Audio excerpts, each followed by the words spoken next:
జీవితం మొత్తం నిస్సారమే, అనుమానం ఏం లేదు ఇక్కడ. ఎందుకంటే ఏ అనుభూతి కూడా 10 సెకండ్ల మించి ఉండదు. ఎంత మధురమైన పదార్థమైనా మీరు తినండి, దాని ద్వారా మీకు కలుగుతున్న అనుభూతి ఉందే, తీపో కారమో ఏదో, అది ఎంతసేపు ఉంది అని గడియారం పెట్టుకుని లెక్క పెట్టండి.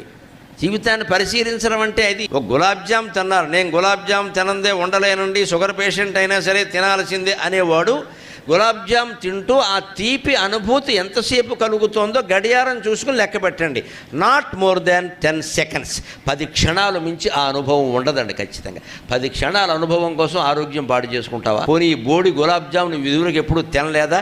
70 ఏళ్ళు తినేగా ఈ రోగం తెచ్చుకున్నావు. మానేయలేమా? మనిషి అనుకుంటే ఏమైనా చేయగలడు ఖచ్చితంగా. అందుకే చెబుతున్నారు సంసారం నిస్సారం. నువ్వు పదవులు కానీ పెదవులు కానీ డబ్బు కానీ ఏ భోగాలు కానీ నిస్సారం. అది టేస్ట్ అని నువ్వు అనుకుంటున్నావు, ఇట్స్ వేస్ట్. దానికోసం మళ్ళీ హత్యలు చేయడం ఏమిటండి, గొడవలు ఏమిటండి, అనవసరంగా ఉచితంగా వచ్చినా సరే అవతల బారేయాలి.